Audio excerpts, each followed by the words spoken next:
72% दुनिया के ऐसे लोग थे जिनको पता ही नहीं था कि ऐसा कोई भारत में पर्व होता है, ऐसा कोई हिंदुओं का पर्व होता है जो दुनिया में सबसे बड़ा लोग जो यहां तक आते हैं। 66 करोड़ लोग आए, 50 लाख विदेशी आए। एप्पल कंपनी के फाउंडर स्टीव जॉब्स की पत्नी लॉरेन पावल आई और इतनी प्रभावित हो गई कि अपना नाम कमला देवी रख लिया। केवल नाम नहीं बदला, साधना में रही। बिल्कुल दीक्षा ली। मैं विनम्रता और चुनौती से पूछता हूं, दुनिया में कोई दूसरी धर्म संस्कृति ऐसी है जो उस धर्म को न मानने वाला उस धार्मिक यात्रा में आना चाहे, धार्मिक कार्यक्रम में?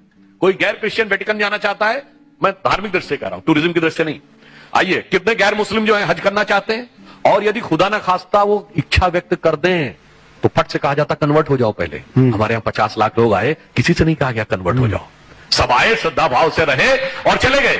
मगर आप सोचिए, जिनके पास इतना पैसा था वो आए क्यों? पुराना फिल्मी डायलॉग था ना, तुम्हारे मेरे पास सब कुछ है, रुपया है, पैसा है, बैंक बैलेंस है, गाड़ी है, बंगला है, सब कुछ है, तो मेरे भाई फिर काहे आए हो? आप बता रहे हैं क्यों आए।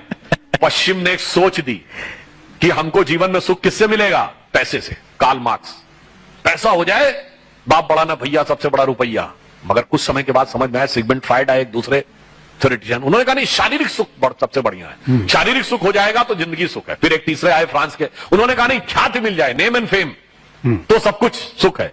मगर जब वो लोग आके भारत में हमारे साधु सन्यासियों को देखते हैं, नागा सन्यासियों को देखते तो चकित हो जाते। इनको तो न पैसा चाहिए, न शारीरिक सुख चाहिए, न नेम एंड फेम चाहिए। और नेम एंड फेम से वो कैसे अलग रहते हैं? आप किसी नागा साधु के, आपने बहुत किस्से सुने होंगे, किसी का कार्य सिद्ध हो गया, वो किसी नागा साधु को धन्यवाद देने गए तो नागा साधु डांट के भगा देते थे। तो आप कहते हैं ये कैसा विचित्र व्यवहार है, हम तो सिर्फ उनको धन्यवाद देने गए। वो जानते हैं क्यों करते हैं? वो प्रसिद्धि से दूर रहना चाहते हैं। अगर वो आपका साधुवाद स्वीकार कर लेंगे तो आप 10 लोगों को बताएंगे कि बाबा जी की वजह से मेरा काम हो गया, और उनके पास जाएंगे तो वो प्रसिद्धि के मोह में फंस सकते हैं। इसलिए जब वो लोग आके नागा साधुओं को देखते थे तो जानते क्या उनके मन में भाव उत्पन्न होता, जो पश्चिम की सोच और हमारी सोच में, कि वो सुख खोजे भौतिकता में, वो सुख खोजे भौतिकता में, मदिरा में, मांस की बोटी में, ये भस्म रमाए अपने तन पर खुश है सिर्फ लंगोटी में। और यहां मार्क्स भी फेल, मैक्स वेबर भी फेल, सिगमंड फ्राइड भी फेल।